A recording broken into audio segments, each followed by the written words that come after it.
So, what's up, everybody? It's your girl Myra here with a new episode of Myra Wit da Scoop. I hope y'all tuned in and watched the last one. And I know even though the last one wasn't an actual show, more like I guess a demonstration of my efforts to show you that I can actually put this together. Um, I hope you guys enjoyed the information and actually like and subscribe to the YouTube channel and will continue to watch. So I'm thinking about making some changes to the show as well as maybe the name of the show going in or, different locations and when we shoot the show and stuff like that. So stay tuned for the changes. Don't forget to like I said, to like, subscribe, and comment, on the YouTube channel and Facebook, Instagram, comment. But remember, to keep it, I want to say classy because you respond, I'm going to respond too. So, I'm trying to add new things into the show and trying to get it, I guess, to a point of, I don't know, so it'll be popular for, I guess, all 8 of my viewers. No, but seriously. So we can have more viewers, so we can talk about different topics, have different people on and stuff like that. We'll just see where this goes. So with that being said, I also want to shout out my family at Connected Radio 215, World P, Big Roll, No, Fats, Eric, and everybody else, Quinn. Shout out to all of them. Let's see, who else? Am I forgetting anybody? No, I don't think so. So with that being said, we're gonna get right into the first story. So the first story that we're gonna talk about on the scoop is about a woman we talked about way back when the scoop first started. She is cereal stowaway. And it's crazy because she's from Illinois and she's famous for being a cereal stowaway on different planes going all over the country. So she's been arrested plenty of times at O'Hare and Midway airports for breaching security. She always managed to get past the secure areas, and stow away, like I said, on the planes, and she done probably been all over the country. So the last time she was caught was back in 2019, and they actually put an electronic monitoring device on her, and she's been in a program ever since then, and in a mental facility. So for whatever reason, they aired a story on the news in regards to her case, her upcoming court case that's about to come up, and it kind of was a trigger for her. So at that point, she left the mental facility and went to the airport and tried to stow away on the plane again. So police said that they're trying to seek approval for felony charges. But I honestly think that they should actually be talking to her to actually try to figure out how she's getting past to the secure areas. Because even though they say that she's mentally unstable, her expertise could be considered invaluable as far as homeland security or anything else. Because if she just wandering past these areas and nobody paying attention to it, then is it should we be learning from her? It's crazy. But I really think that they need to employ her in some sort of way, shape, or fashion to figure out how she just casually strolls past these secure areas, because she's done it a number of times. The judge set her bail at $100,000, and reports say that it sounds like he's doing it because he gets tired of dealing with her. So if she wasn't as old as she is, she probably have a job with the FHA, because, like I said, if she's doing this, then she must have some sort of smarts or whatever to be able to get past security, or even, just to seem as normal as I don't know what, just to go get past security. But if you know your research or know anything about kind of like the way the feds operate, they usually, people that are that smart, as long as they are mentally stable, they do end up sometimes 9 times out of 10, or I'm gonna say 7 or 6 times out of 10, you do end up getting a job with them. For example, the movie Catch Me If You Can, Frank Abagnale, he actually scammed the government where he was pretending to work for an airline or whatever, and because of him, a lot of the security features that we have on checks and money and stuff like that have been implemented. So, um, yeah, they really should be trying to hire her instead of, put her in jail. But I'm pretty sure they done talked to her 1,001 times to try to figure out how exactly she getting past it. But that's crazy. So I guess we'll see whether or not they actually bring the felony charges against her or whatever. If you play the lottery, Pennsylvania lottery, you should be looking for a surprise. They're gonna be increasing the price of the tickets from $1 to $2.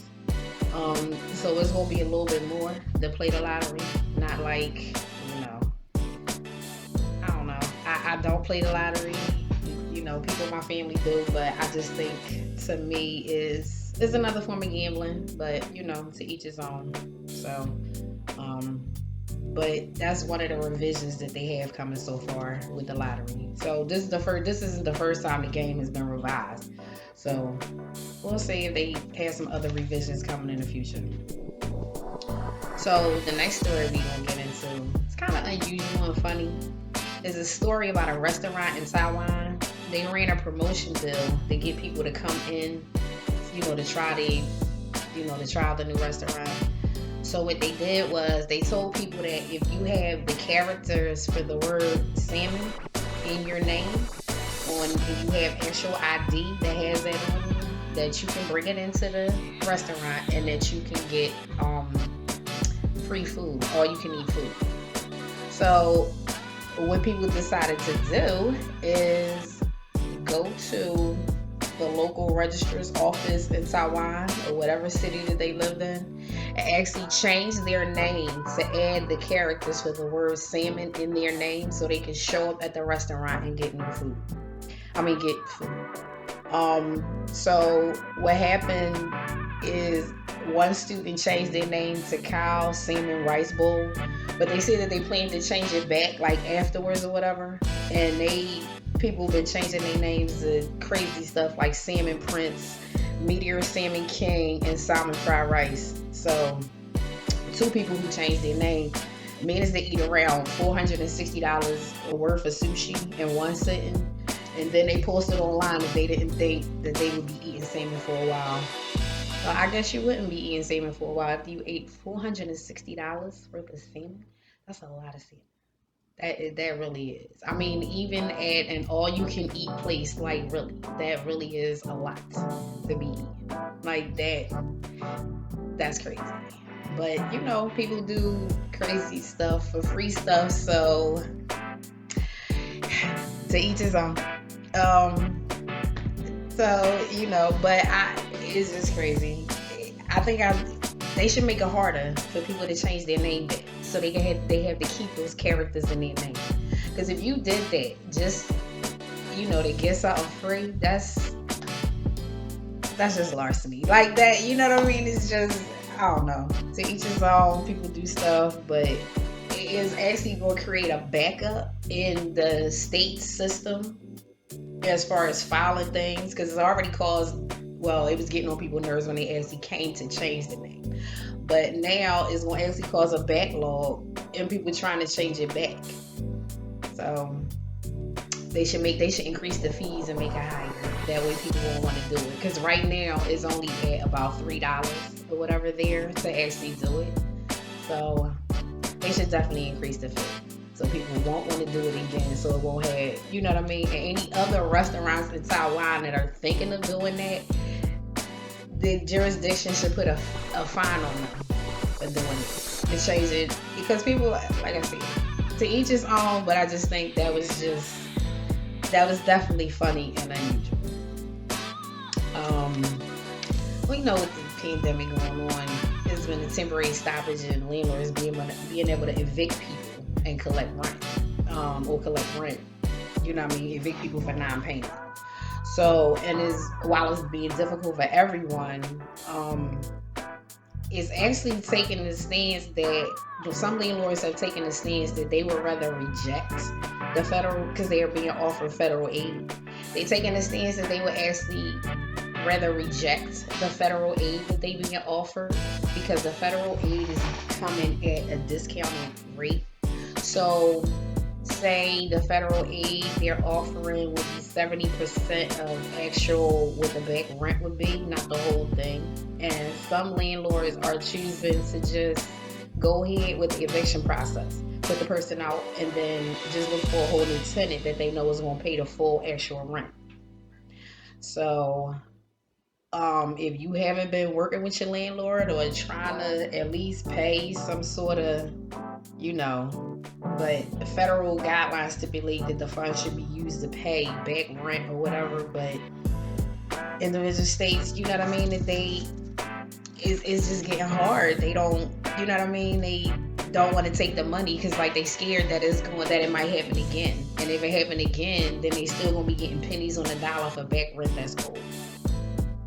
So that's crazy.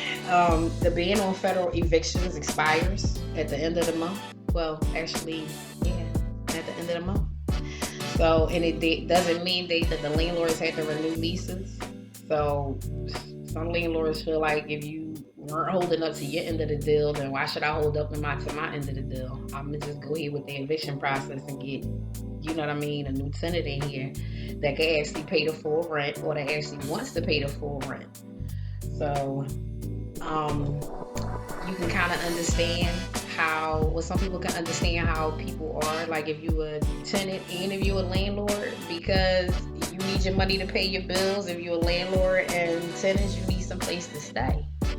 So hopefully, you know, they increase the funding for the federal programs so that landlords will actually want to take the federal money that's being offered in lieu of, you know, actually going through the eviction process and finding new tenants or whatever. But it's really not looking like they want to do that, you know what I mean? They just, and then the fact that some landlords are having to disclose their financial information in order to be able to get the money, they don't want to do that either, because you know, it's personal information. So hopefully funding gets increased and it's a solution that's worked out for both parties on both ends, because you can definitely, this whole pandemic has been really for everybody, you know what I mean? Even, you know what I mean, as far as like people, just a whole upheaval of life, period. You know what I mean? Life started back up really slowly. That's beginning to start back up really slowly. But I guess we'll see what the outcome is in federal court with this one. But so, and I know in Philly they do have some additional rental assistance or rent assistance programs that will help people out. But I'm not even sure what the percentage of funds they're offering to be able to subsidize whatever rent wasn't being paid. So, and that's even if the landlord wants to accept the payment, because like I said, they don't have to accept the payment. They can just opt to go straight with the eviction process and just, you know what I mean, not even deal with the pennies on the dollar. So hopefully, like I said, the funding gets increased in some programs, and some other programs become available. I know with the stimulus that just came out, hopefully some people are trying to pay back bills, back rent. I know I did. Like, so hopefully people are definitely getting some sort of relief, like I said, with the stimulus that just came out, and, you know, life is starting to, I don't want to say get back to normal, because I don't think life will ever really get back to normal. This is going to be a new normal for what we, you know what I mean? It's going to be an adjustment, a definite adjustment for everything that's going on. And people are definitely going to have to learn how to adjust. So hopefully some sort of ease comes from this and some sort of relief comes from this, and people start, you know what I mean, being able to get back to a new sense of normal. I want to say that, because I can't really say get back to normal, because I don't think things are going to go back to normal. I think for the most part that we're going to be wearing these masks for a while, and that we're going to have to actually get used to it. So So cancel culture is becoming a big thing. They've been doing it for people for a minute now, from Mr. Potato Head to Dr. Seuss, and now the board game Monopoly has been added to part of cancel culture. Um, but they be getting a major overhaul because Hasbro has been saying that that they need to revamp the game because a lot of the things that are in the game are antiquated and they need to be updated. 16 of Monopoly's community chess cards are going to be removed because of their outdated concepts. And Hasbro has asked the public to vote on potential replacements for, some of the cards or whatever that they're going to replace. Such as, and they want to have ideas such as you get a puppy or, I guess realistic ideas that would attribute to the game Monopoly. Other cards would penalize players for forgetting to recycle or, cards like blasting music late at night. The world has changed a lot, since Monopoly came about. So is I guess would be very imperative for people that still play the game to have some sort of, I want to say, up-to-date version that they can enjoy more, because it is kind of the game is antiquated. But it's still fun. It's still, the object of the game is still to be the Monopoly. So, but like I said, Hasbro has definitely been deciding on some new ideas, and it'll be coming out sometime soon.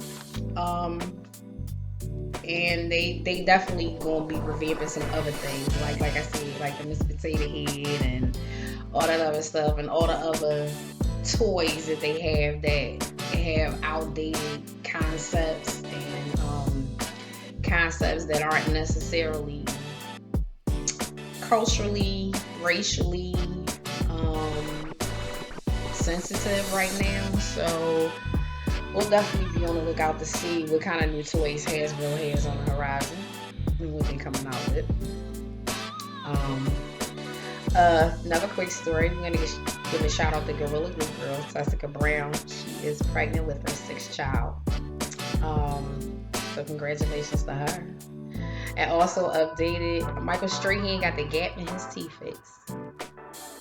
I don't know, why did he do that? You had it for so long. That was one of the signature things that people knew about you. So, I don't know. I guess it's going to be kind of new to see him without the gap in his teeth. What about all the jokes and memes that they made before? Like I said, this is a new episode of Myra Wit da Scoop, and I hope you guys enjoyed it. Why do I keep saying we gonna get better. We definitely gonna get better. This is kind of like a little rush show because I definitely wanted to keep on schedule with getting material out to you guys and making it interesting, and definitely, like I said, ask questions, leave comments, whatever, like, subscribe to the YouTube channel. It's Myra Wit da Scoop, with the, not with the, so it's Myra, WITDA Scoop. The Instagram, Facebook, YouTube is all Myra Wit da Scoop. So like, subscribe, comment to all of that. I guess that's gonna wrap up this episode. I hope y'all enjoyed the show. Like I said, I'm going to get better with putting out the content and the kind of content we put out, the things that are seen on the show, the things that I say, the things that I do. We're gonna have different locations, different guests. I'm just trying to take this show to a different level. So we'll see. We definitely will see. Like I said, and to correct from the last, I guess, information session that I gave, because like I said, it wasn't really a show, it was an information session. I said that Kanye and Kim were getting divorced or in the process. So okay, they already got divorced now. They separated, I guess, living in different residences and whatever. Uh, what else is I gonna? Well, anyway, I don't remember, but if I remember again, I mean, when I remember, I'll add it to the next show. I want to thank you guys for tuning in.